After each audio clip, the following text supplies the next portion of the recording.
look at this dog. Isn't he cute? This dog was pulled from the street by an artist named Guillermo Vargas. But Vargas wasn't interested in rescuing a stray dog.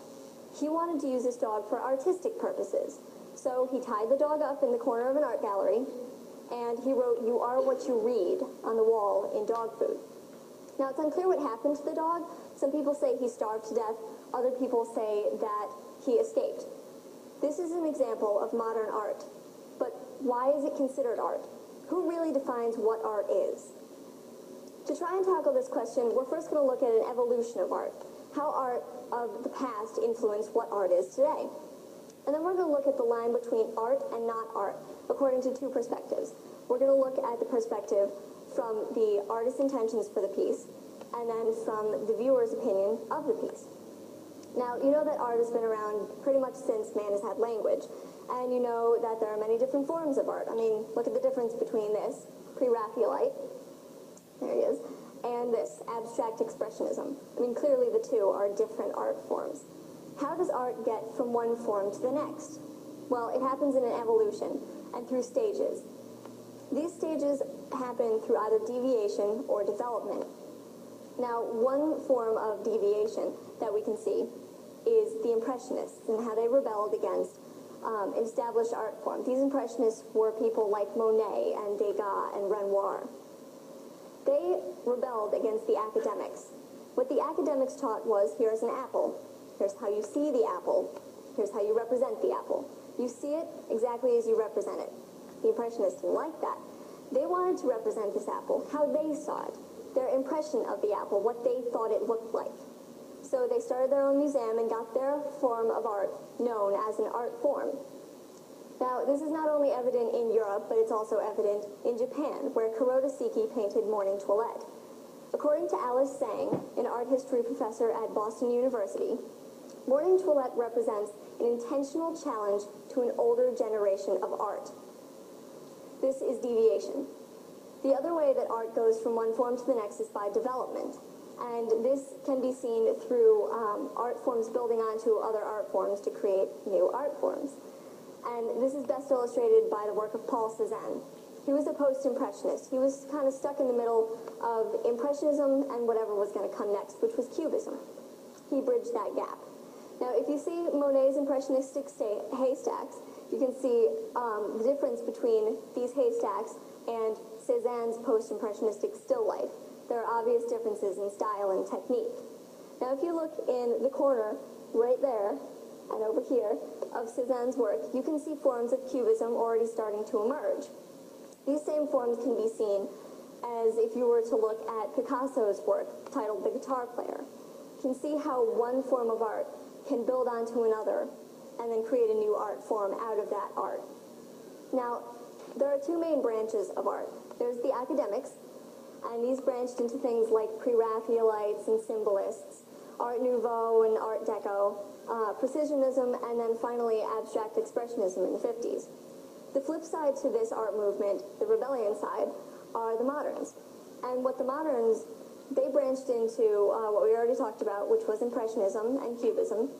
They also branched into things like Futurism and Dadaism and Conceptualism.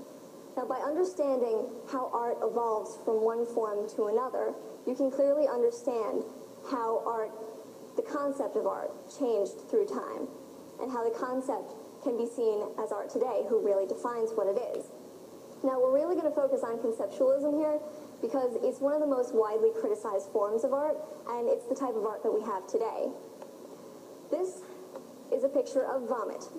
The artist ingested his paints and then projected them onto his final work. That last one, sorry, was a picture of, of a urinal that Marcel Duchamp signed and called art. Why is this considered art?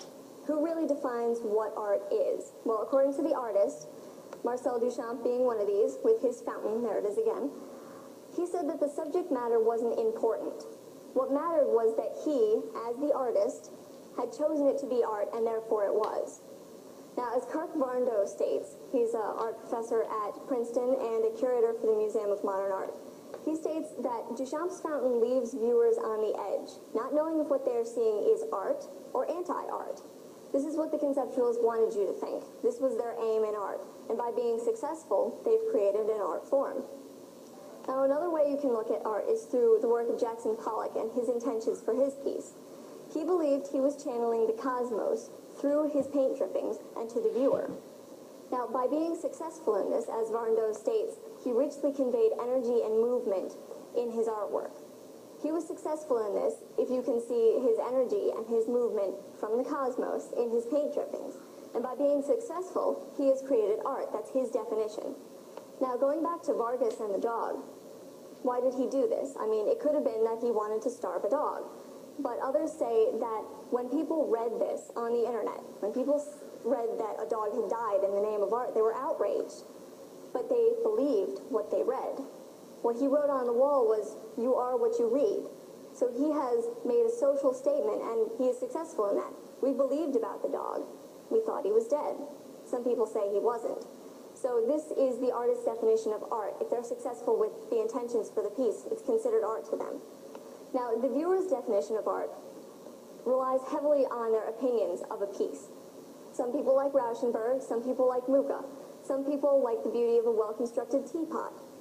Art is what you make it. Art is what you believe art is. You either like it or you don't. And on BBC News' website, several viewer commentaries were posted on the question of what is art. Now, one, David, stated that it is all in the eye and the heart of the beholder. To declaim and pontificate on whether or not it is worthwhile, brilliant, rubbish, is nothing more than, or less than, opinion. As another stated, her name is P, her or him, any art is that which provokes a reaction. Music, paintings, poetry, dance, it doesn't matter the medium. What matters, even if you hate it, it's a reaction. This is what Duchamp was going for with his fountain, as he called it. It's a reaction. You might not think that urinals are art, but he does, and that's what he wanted you to think. Art evolves through stages by either deviation or development, and it happens and is defined through the artist's intentions for the piece and the viewer's opinions of the piece. So what is art then? Well, according to the conceptualists, art can be anything. Art can be a tree outside, it can be your clothes that you're wearing right now. But who defines art? Well, the artist does. And Duchamp thinks that the artist is everyone, and the viewer does. But the viewer is everyone. So therefore, what is art? Really, it's up to you.